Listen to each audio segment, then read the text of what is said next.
time he was very terrific, you know, as a doctor. He wasn't, I wouldn't say he had a very good bedside manner. No. Well, you didn't need a bedside manner in Burma anyway. No, actually one thing amazed me, I was moved from 50, I think when we all moved from 55, and Coatsy went to some other place, I don't know where it was, and then next time he came and saw me, he was a lieutenant colonel, and as soon as he saw me, he saluted me.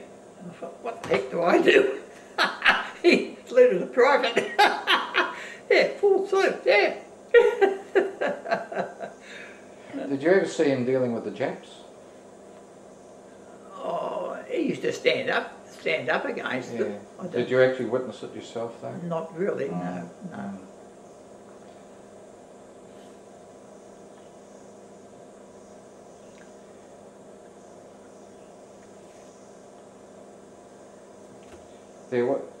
At one stage, 2,000 sick people were brought in from Thailand to a camp, at 50 kilo camp, just 5 kilometres from your from camp. where we were. Were you aware that they were there? Yeah, we knew they were there. Yeah. Did you know of any of the personalities down there, any of the doctors down there? No, no.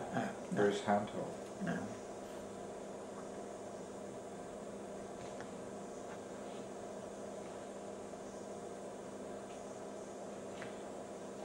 Do you remember when the line was finished?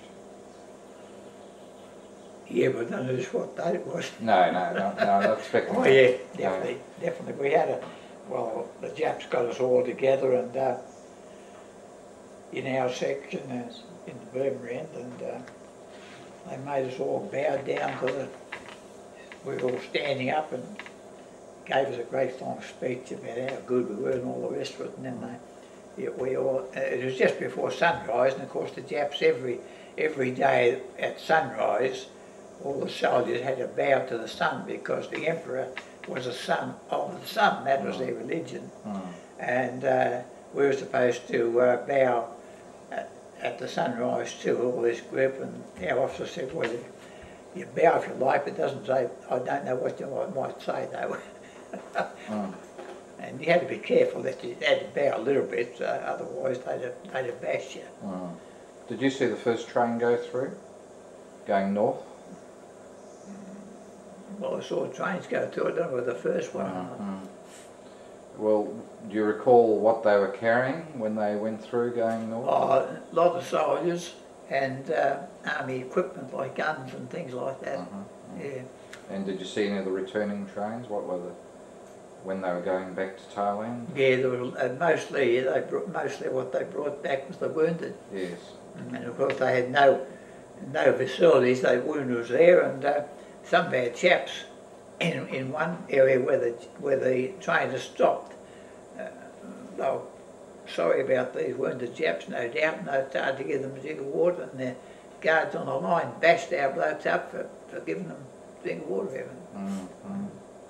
Now, while you were on the line up in Burma, what was a typical meal that you would have? Oh, well, a typical meal would be either mouldy rice or rice full of weevils or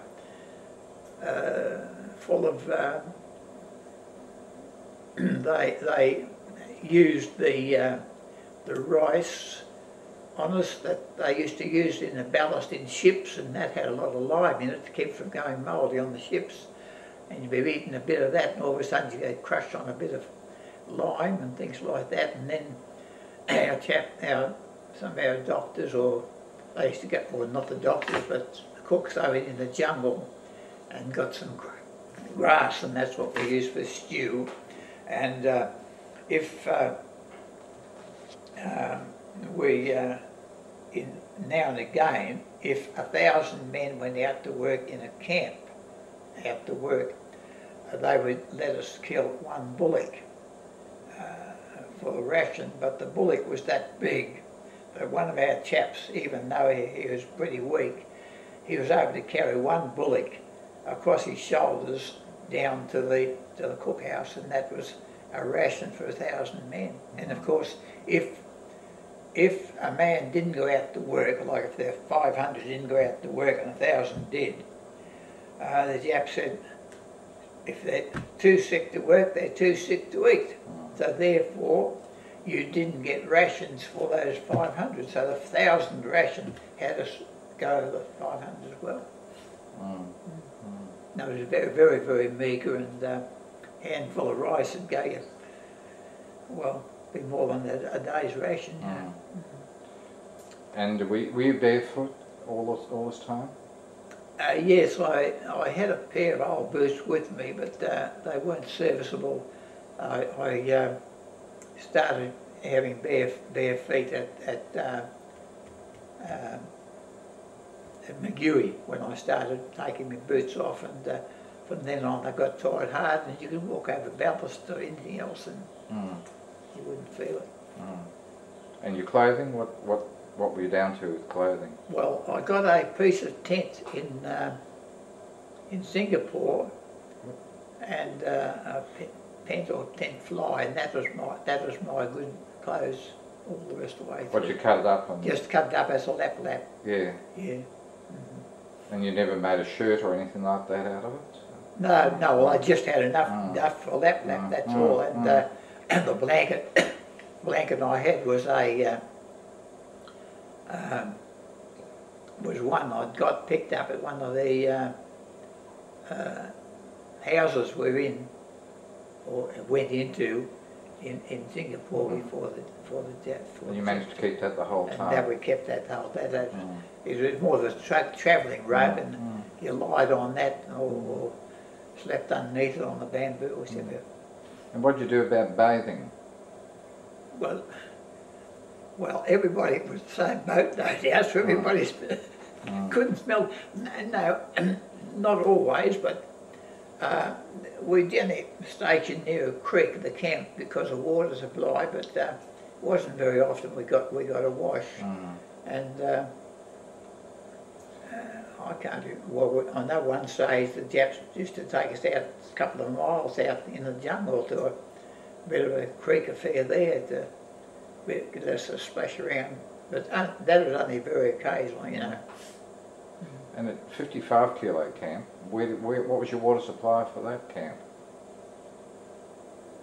Well, there must have been a creek there, because there was creeks all the way through, of course. But during the winter dry season, of course, most of them just about dried up. In the wet season, of course, they were overflowing. Did they have any wells? No, I can't say that there was any ever well, as far as I know. And did you have any trouble sleeping up there? You're sleeping on bamboo slats? Oh, you slept on bamboo thing, just split bamboo, and of course all the knobs on the bamboo, well, they were pretty hard to get onto, but the biggest thing for sleeping was the bugs during the dry season. There were absolutely millions of them. The floor would be, the ground would be just absolutely moving with bugs. There was millions of things, and you just couldn't get past them. They'd be nipping you all night long, and that's stopped you from having a very peaceful sleep. But one of the Jap officers there, in one of the camps, he was getting bitten too, because the bugs just like the Japs as well as us, I think.